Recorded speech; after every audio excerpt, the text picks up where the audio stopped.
Mall of America. For more than 30 years, it has been a retail leader and an international destination, and it remains the largest mall in the U.S.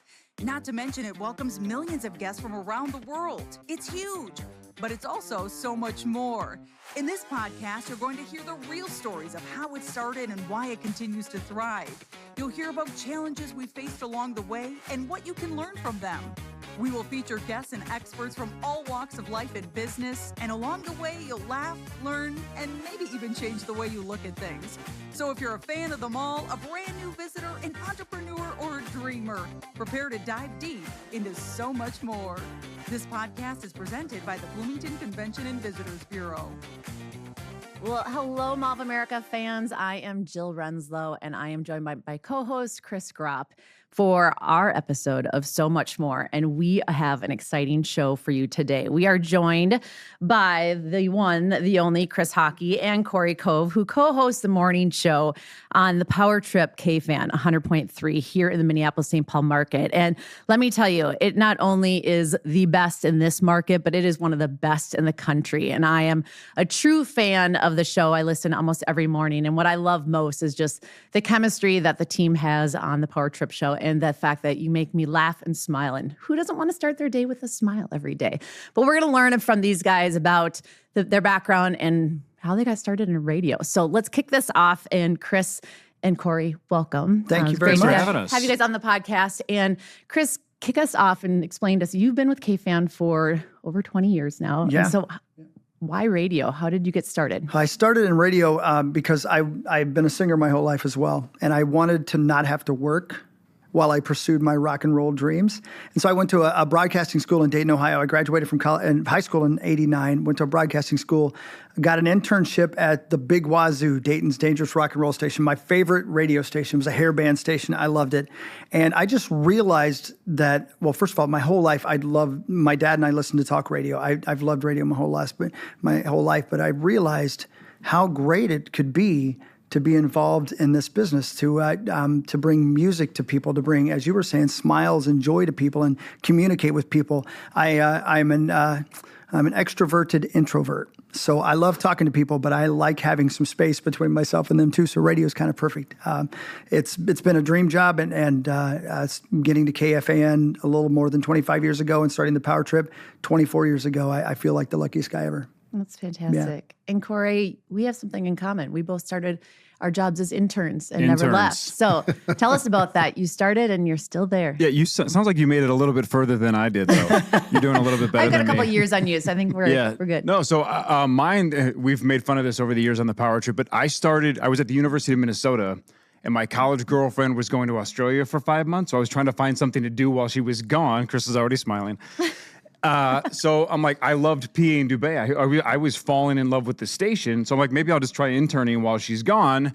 So I got the gig just as a time killer, immediately fell in love with it and realized it was going to be way more fun than being a writer, which was what I was going to the University of Minnesota for. And then she broke up with me the weekend she got back from Australia. Hilarious. And so then I actually used that as like a coping mechanism, right? I worked my ass off as an intern because I had nothing else to do and I didn't want to go home and be depressed, so I would just work all day. So she was the reason I started, and then she was the reason I worked hard. So thanks. It worked out. Huge thanks. Huge thanks to going to Australia and dumping me. Yeah. Worked out for both of us. I love it. Well, what's great about your show is that I mentioned the chemistry between all of the personalities. And you guys talk about everything from sports to entertainment to current events, music, of course. You have fun games that you guys play on with it. And it's just, you're so engaging for the audience. So what is the secret to the sauce? How have you connected so well with the audience? Because you are truly a fabric of our community. People love and look forward to listening to you every morning. Yeah, we don't take that for granted. That's such a great honor. You know, when we first started doing the morning show, actually when Superstar and I, before Cory even joined, we were doing a 1-hour show in the middle of the day. And they asked us, we actually went in and asked, could we do the morning show? Because there was an opening. And they asked me to write a manifesto, like an idea. What's the morning show going to be about? And I'll never forget, I still have a copy of it. My number one idea was to do a feel-good morning show, because a lot of the popular morning shows in the market, in my opinion, were pretty negative, you know. And I just thought if you come in and you give people a way to feel a little better on their way to work, it might work. And so that was the the very beginning of the entire idea was just to do something where you're having fun and making people laugh and making them feel a little bit better about their life. Building the show, though, and I'll let Cory take this part, we did it wrong for a long time. And the great thing about taking over the morning show when we did, and Cory came in, 5 months after we had taken over?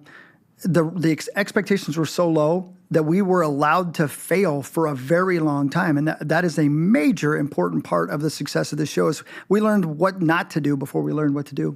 I love that you say that because we look at that all the time here at Mall of America, is the fact that you have to let people fail because you push yourselves to learn. And if you're not failing, you're not trying hard enough and you don't learn from it. So I love hearing that. And honestly, I think that's a really important message these days because I think it's a generation that's grown up with seeing everything put in front of them that looks like it's perfect right away and it's not, and they don't realize the work that goes into it to get it where it is. Yeah. Failure is important, and having people that are around you that allow you that space so you can be your best and authentic self and succeed is huge. And it goes both ways, right? Not only did we not do a great job at the beginning, but they wouldn't give us that same chance today because the leash isn't as long as it used to be. So they gave us a really long ramp. So luckily, we've had a small degree of growth just constantly for 22 years. Now they expect overnight success. So I think our window would be if you don't figure this out in about a year, you're in trouble. So we had a really long chance to figure out how to do good radio. And I would say the secret sauce, and Chris and I are both giant disciples of Howard Stern. We knew pretty early that we didn't want to be a standard 2 or 3 person just talking to the microphone about sports radio show. That's why we have 93 people on our show. Because even if you look at the main 3 of us with Chris and Sauce and I, if you hate one of us, you probably like the other 2, right? But you at least relate to one of the 3 of us. So much easier to win when you can relate to at least one person that is a constant member of the show. That helps. Yeah, one of the other things we found out early, too, is obviously we have to cover sports. We like sports, some of us more than others. But one of the things we hate is when somebody's talking about a sport as if they're an expert, and they're obviously not. So we bring in experts. We've got Ben Lieber for football. We got Mark Parrish for hockey. We got Marnie Gellner and more for basketball. We got Mark Rosen who knows everything. So you bring in people who are true experts, and you don't have to lie and pretend you're an expert when you're not. And I think that's been an important thing. And you combine that, their expert knowledge, with the fact that each one of those people I mentioned and every one of our ancillary characters is a perfect part of our show and adds to that family feeling and friendship feeling that we have. And I love that because as a listener, you don't have to be an expert, but because of the dynamic that you have and that you're inclusive in that conversation, you can feel like you're part of it because you don't have to know all the details, all the stats, all the players, but you can be a fan and support and learn from you guys, and it's a fun, entertaining conversation. Yeah, and as you guys know, because it sounds like you both listen, it doesn't matter if we're talking about music or movies or sports. We're really just waiting for one of us to screw up so the other members of the show can just destroy that just person pile on. for 3 It's just improv waiting for somebody to screw up. It's really what it is. I love that. Yeah, it is improv radio. It's super fun because and people actually, when they come up to me, sometimes they apologize because they're like, I know I'm talking to you like I know you, but I feel like I do. And I'm like, that's exactly the point. Thank you for that. That's exactly what we want. We want it to feel like you're sitting in a room, maybe at a poker table, with your friends, and you're in there with us. And I think that's been, again, the secret sauce for the success of the morning shows. We've been able to communicate that. I love it. Well, Chris and his team lead all the experiential here at Mall of America. So we have lured you in with a couple different ideas over the years. So I would love Chris to talk a little bit about that and our excitement in working with you. So I was unfamiliar with the Charch Challenge and the way it was explained to me. It sounds like you are always expected to lose. That has been the case. Is that kind of historically? I think historically 8 of 13 years. I think it's 8 of 13. Yeah, Okay, and fair but enough. not last year. I dominated. You did dominate last year. And this was my introduction to this idea about the humiliation or the challenge that was going to happen. And you wanted to do this walk at Mall of America, and I said, would he dress up like Forrest Gump? And our team pitched it to your team, and lo and behold, You did it. Bam. You did it. I did. And I was understand great. there was great chafing. Oh, my and gosh. the beard was uncomfortable. The chafing, the but beard, here the you shoes. are. No, but I mean, that was really fun and engaging, and people came out and did it with you. But that was really fun. Like, what is that for you? Well, it's awesome. And we were talking about, as a matter of fact, looking at the Charch Challenge punishments for this year. You guys have been so great to us and such a great opportunity to do things and to try things. I mean, nobody else would have let us do that, and nobody else had the facility for us to do that. And even though I had blisters that I swear they're still healing, it turned out to be a great bit because, as you said, people came out and followed me around. Gosh. And there's a hotel, multiple hotels right here on the premises, so I didn't have to leave the hotel. That was strangely one of the toughest punishments I've had to do, and I've had to do a lot. But that was your fault. Hang on, let's back up though. For the listeners that don't know, so the punishment was he had to walk 50 miles in the mall, and he couldn't leave the mall until he did. He had a comped room and no time limit. So he could have turned this into a week-long vacation. You guys would have hooked him up with a room.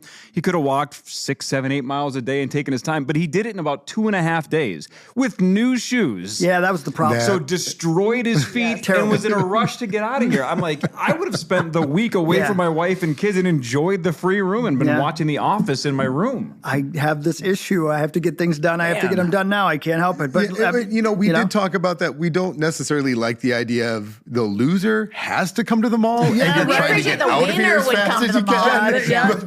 But we love this thing, and it was so fun. And I think you're a brilliant marketer because, I mean, to be able to put yourself out there, have fun with your fans, and to be able to capture content for social media and for people to really develop that relationship with you, understand your personality, and just, I love it. And so you can always count on us to support your challenges because we love doing crazy fun things. I've got a long list of ideas. Bring it on. Thank you both. And thanks to you guys for last year hosting us on Black Friday too. We had that's our anniversary show. We started on Black Friday in 2001. So we've always, when the rest of the market is off on Black Friday, we've always just done a show because it's our anniversary. But last year we came out here, played initials, and it was awesome because Marnie won, and the crowd seems to always love when Marnie Gellner wins anyway. So to have it at the Rotunda and a giant crowd of people going crazy that was an awesome moment. So that was super fun to be here. It was really interesting on Black Friday too, because over in the atrium, we're doing all the giveaways and everything, and then we go over and your audience is locked in. Yeah. They were dialed in and they were engaged. It was just an interesting juxtaposition about the energy over here and the energy over there was so different, but it was so much fun. So much fun. We loved it. You guys are welcome back for that anytime. I mean, it was such a great compliment to our Black Friday festivities, and we loved it. So community is also another piece that you guys really lean into. You've done a lot out here, not only with your music, but also just supporting community organizations, nonprofits, charities, a really big piece of our heart here because we love to connect with a lot of different organizations and be able to provide our space for them to do fundraisers and different awareness campaigns. So talk a little bit about not only what you've done here at Mall of America, but just in general for the community and what's important to you. Without being weird, it seems like you could always do more, and maybe this goes back to what we were saying about getting everything done in 2.5 days and what I could have taken a week, but there always seems to be more people who need help, but it's so gratifying to be able to take this little this radio show and the thing that we built and help people with it. And even going back to the former Gopher that we helped raise some money for on his GoFundMe page last week, and doing the Toys for Tots thing here, which we've done so many times. And I've even been at charity events down when it was still Camp Snoopy. There was this little offside room, and I did a few charity events in there. That, I forget what it was called, but it was right off of Camp Snoopy back in the early days. The great room? Possibly. Yeah, something like that. It was like one of the first charity events I ever did for the Power Trip Morning Show. So it kind of started here. But we have this platform where we can take our modicum of fame, and our listeners are so passionate about our show that if we ask them to help, normally they are willing and happy to do it. And so we just try to find as many ways to do that as we possibly can. And again, at the end of the day, you wish you could help everybody. You just try to be as selective as you can and help as many people as you can while not taking too much time away from your own family. Yeah, we appreciate your support because what you do is really important for the community, and you've made a huge difference. So we thank you for that. Thank you. I would wager that there's probably a ripple effect from that too, that people that are going to donate or participate in your charity understand how that feels when they do that, and it carries beyond what you've done. So using your platform for that probably has an effect you don't see.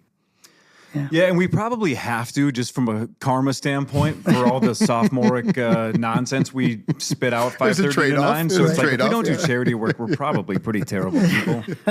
And Cory, you have a platform that you support. You're a huge advocate about mental wellness, and I think that's a really important topic in this world today. And so, Chris is way more into that than I am. I mean, obviously it's super important. I have a couple of girls that deal with anxiety, and my youngest has ADHD. But Chris, you've been screaming mental health for years, obviously with your path as well. Sure, yeah, and again, I would say every member of the show, and that goes to our ancillary characters. I'm talking about Mr. Mark Parrish and what he's been through, and I think it's interesting because every person that I speak to has some sort of experience or somebody in their family who is dealing with anxiety or depression or something that hasn't been defined in them yet. So I had an opportunity a while back. I wrote a song, and Janice Shortle brought me on Care 11 to talk to me about that song. And it ended up being like a 20-minute interview about my issues with depression and anxiety my whole life. And it was like a light bulb moment for me where I got so many people coming up to me, sending me texts, sending me emails saying, me too, me too. And I thought, wow, if we can maybe take away that whisper and talk about it out loud, maybe we can help people. And these guys, man, I think all of us in one way or another, whether it be a lot of times individually with a person who just reaches out and needs to talk to you, but even some bigger events, I think the need is there, and I think we've all been more than willing to help. And Joe, that's another reason why, again, our show, I think, works, is even though the main three of us are just three middle-aged white guys, if you go across the whole spectrum of the show, we have obviously women, we have old, we have young, we have essentially a lot of different points of our lives in play, which means somebody has dealt with breast cancer, like Marnie, or like we Rosie lost his wife a couple years ago. We've just seen the spectrum of different charities to get our hands on in the last 20 plus years, just because so many of us have different pieces or parts of our lives that have been affected by different things. So it's hard not to at least try to help out in those areas when those things pop up. And it feels good, right? It does. I mean, it's the best. Yeah. We appreciate your courage, your boldness, your authentic and genuine direction with that, because I think people appreciate that. The fans do support that. That's great. So shifting gears a little bit, I would love to hear, I'm sure Chris would as well, the funniest bits that we don't hear about, the behind the scenes, those live radio moments that stick in your minds, that are memories that you just remember, that you could share with the audience. Well, most of the stuff behind the scenes we end up telling those stories on the air anyway. So I'm trying to think of something. It's funny. I mean, as he's thinking, that's the truth. I mean, the one line, the one thing that is a truism is that life is show prep. Mm-hmm. So part of the thing that we have learned is we don't even talk to each other in the morning before the show. Never. We never speak. The first time we've talked each morning is when the microphones come on, because I don't want to tell him a story and make him laugh at my story before we actually do it on air. Yep. Sure. That's why we should always be recording.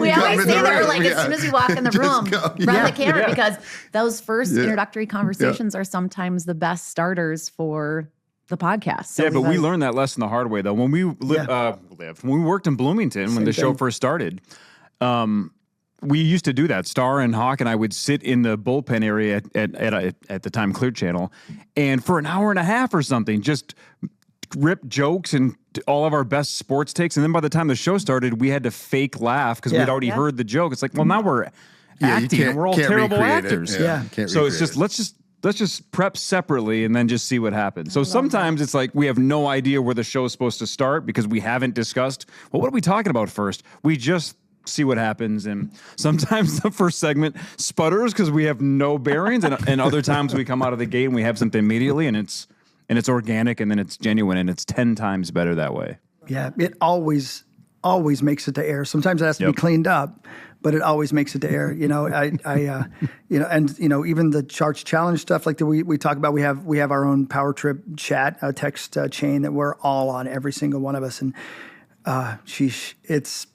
It's very funny and a lot of it a little too blue for the air, but you find a way to bring it to air. The Tommy Olsen stuff is always the best. You just never know what he's going to say. Tommy Olsen is one of our ancillary characters. He's on every Thursday, former Golden Gopher football player who's just become, he's liquid caffeine, he's human caffeine. You know, I mean, he's the energy that comes into the show. So everything that happens off the air finds its way to the air one way or another. It just has to be cleaned up a bit.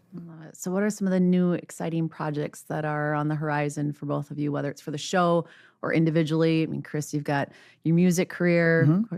I don't know if there's another version of Initials coming out, but we love that. We love that. Any other new projects on the horizon? Well, I think that Initials in the bar is a huge thing. I mean, yeah, it's been super fun. We're off to a good start. So yeah, I partnered with the Trivia Mafia guys. Maybe we got to get a location out here at Mall of America. That's up to the bars themselves, though. But so the Trivia Mafia guys were just great. They've been running bar trivia in this market for a long time. Approached me like a year and a half ago and said, why don't we partner?